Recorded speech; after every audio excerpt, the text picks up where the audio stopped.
All right, everyone.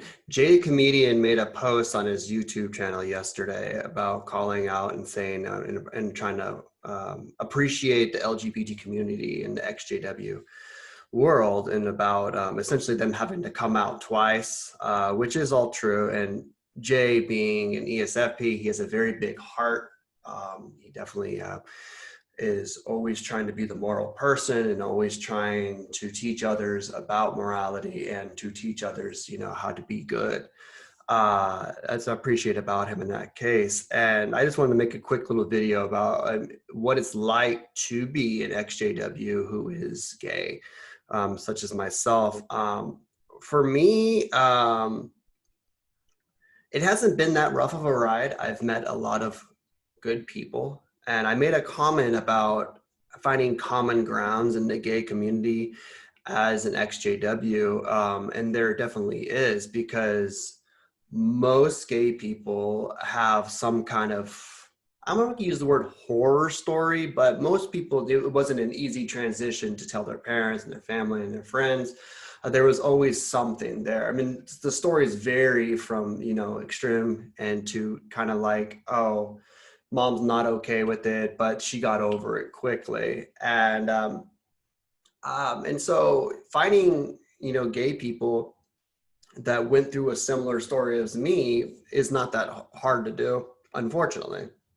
Well, humans will always have issues with differences. And so I don't necessarily get upset. There was some kickback on Jay's post by some drooling idiots who want to bring up like natural stuff. And this derives from the belief in a God that cares about him and has a plan for him. And so to those kind of people, first, you need to present yourself that there is a God.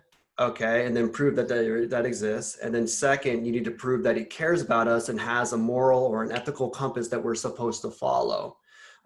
First of all, so the first one needs to be proven, and the second one needs to be proven. Otherwise, your argument is just personal opinion and has no ground in anything. He, of course, cannot do that, but doesn't mean he can't personal opinion. That's fine. So in that case, and so with me, it's just like, in the community, I've also felt like I'm kind of like a novelty in the dating community, because most gay people, I mean, there are quite a few that did not come out until post 30s, post 40s, post 50s even. I've dated many people who were married to a woman and literally had no sex life whatsoever in their marriage outside of procreation, and their wives were okay with it. And my honest opinion, I think the wives knew they were gay the entire time, and they were okay with that. But you meet of all types of different people dealing with, their personal struggles and things like that. And so with me being essentially celibate till I was about 30, 31, is kind of a novelty, because I think most humans, straight or gay, go through like their horror stage in their 20s. And I skipped that whole scene. And so I have like an innocence, a naivety, in my 30s. And so a lot of people find that charming. The fact that I escaped a cult and as a Jehovah's Witness, and I'm okay and stable. I don't use any drugs. I eat healthy. I like to consider myself emotionally stable, even though my family has shunned me and does not talk to me. And I'm okay with that. And a lot of people find this very endearing and charming and, encouraging. And so I haven't really had any issues, getting the attention of possible suitors. I've met a lot of good people. I've had a lot of support in the gay community. I think even though I've dated some and I'm no longer dating them, I still remain friends with the majority of them. I've met some crazy people, of course, but for the most part, I've got a lot of support. And so although I appreciate the comment from Jay, and again his big heart and things like that, I think in some ways it's kind of nice, because when you grow up as a Jehovah's Witness as a gay person, you kind of have to find a way to detach yourself from the community, because you're different and you know it.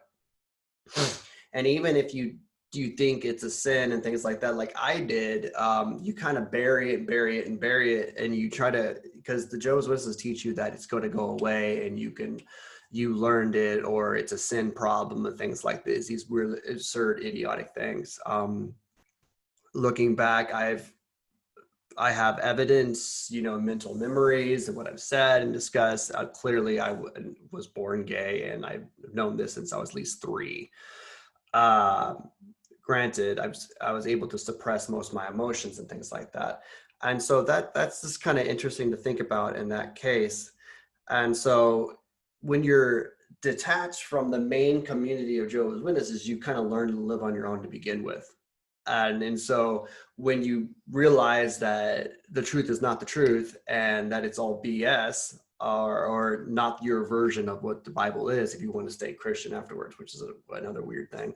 But moving on can be really hard without a community. Now, most gay people growing up didn't have a community to begin with, at least emotionally. They couldn't ever talk about their feelings, for instance. There was no elder to talk to. That whenever I brought this up to the elders, it ended with really, really bad treatment of me by them. So I knew I couldn't talk to them. I knew I couldn't talk to my parents about it because they would freak out. And so you just had to keep it to yourself. And so you kind of learned how to deal with your own. Now, I'm not saying this is a healthy way to go about life, but you did learn skills to deal with things on your own. You didn't have a codependency and emotional ability because you had no one to talk to.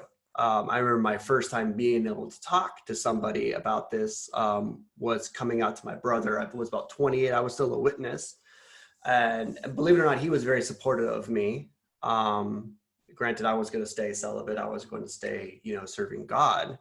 But that was like a huge weight lifted off of me.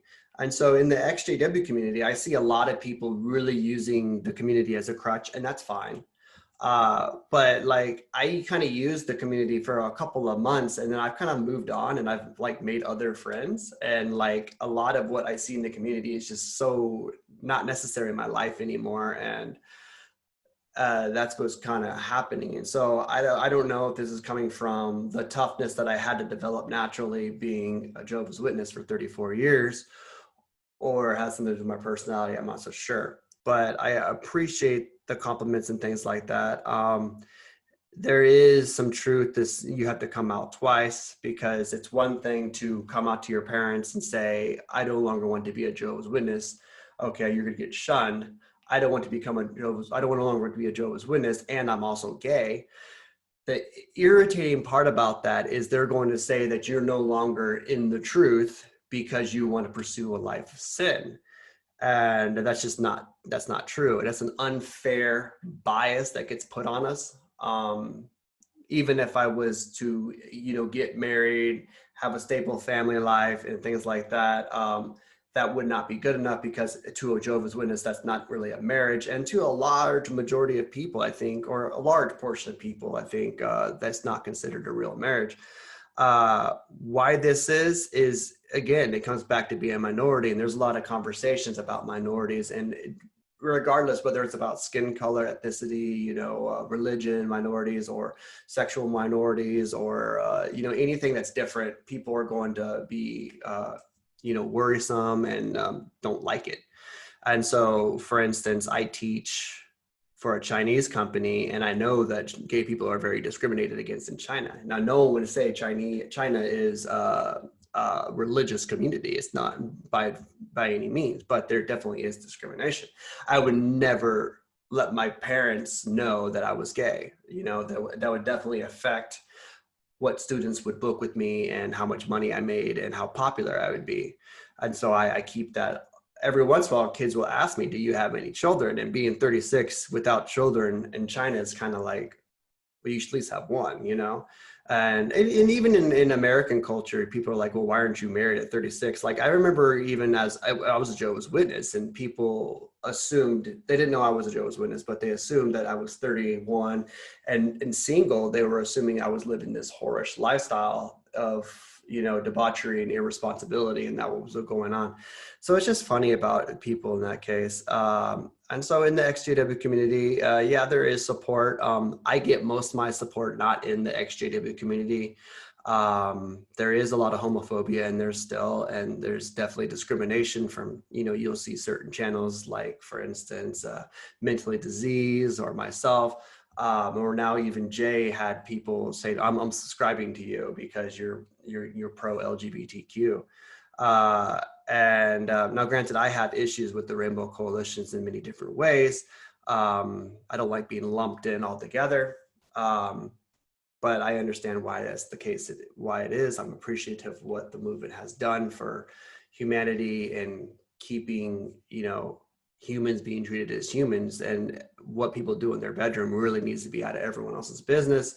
And there is no argument for, straight couple raising children, because there's parents screw up their children regardless. And so it doesn't matter if it's two gay guys doing it, or two lesbians doing it, or a straight couple doing it.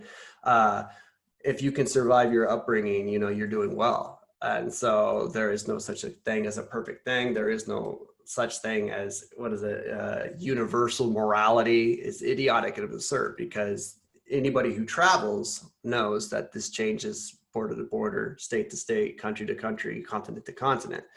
And that's just the way life is. And so anyways, that's my thoughts on that.